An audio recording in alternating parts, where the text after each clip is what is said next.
नमस्कार। हम बात करेंगे आज स्पाइन ट्यूमर की।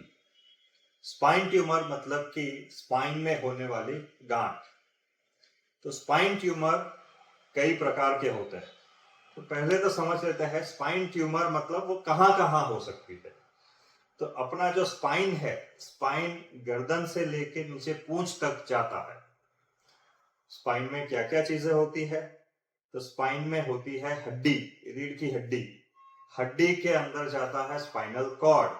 स्पाइनल कॉर्ड मतलब कि जो दिमाग में से जो मेन नस नीचे उतर के आती है उसे स्पाइनल कॉर्ड बोलते हैं।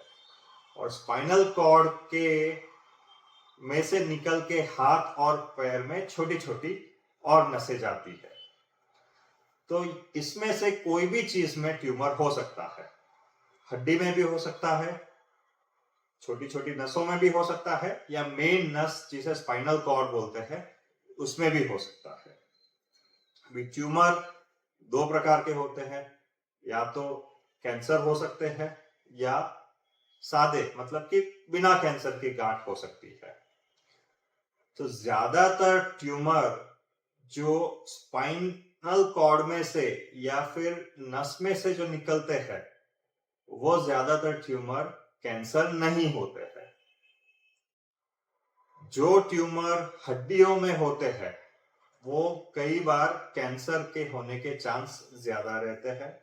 वो जनरली कहीं और कैंसर हुआ होता है शरीर में, वहां से फैल के हड्डियों में जाते हैं।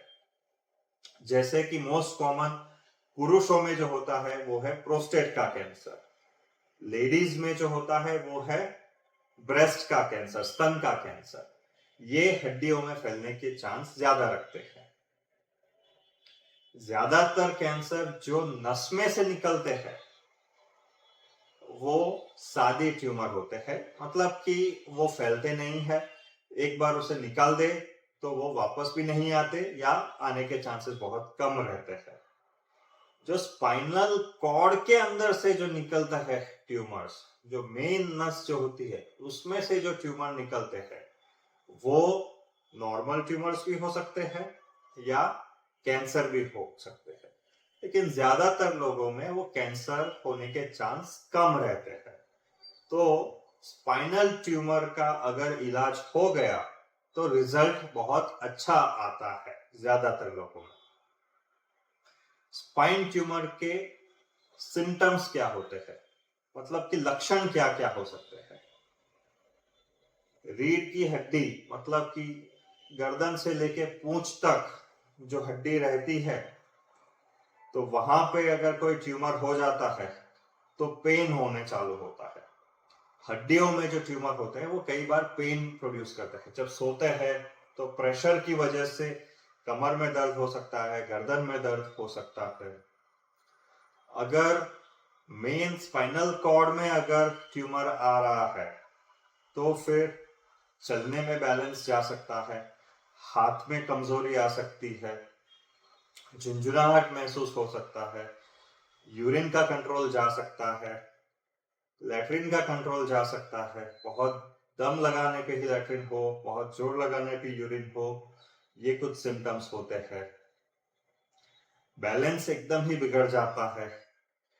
जो छोटी छोटी नस में से जो ट्यूमर निकलता है उसमें उसकी वजह से बहुत जबरदस्त पेन भी हो सकता है, दर्द भी हो सकता है।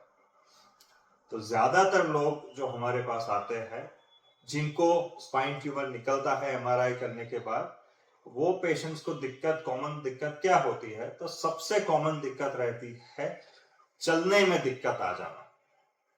नस दबती है जो पैरों में जाती है, तो उसकी वजह से पांव भारी भारी हो जाते हैं, पांव सुन जैसे हो जाते हैं, चलने में दिक्कत आती है, चप्पल पहनने में दिक्कत आती है, चलते चलते मानो कि कुछ व्यसन किया हो, दारू पिया हो, वैसे एकदम लड़खड़ाते हुए चलते हैं।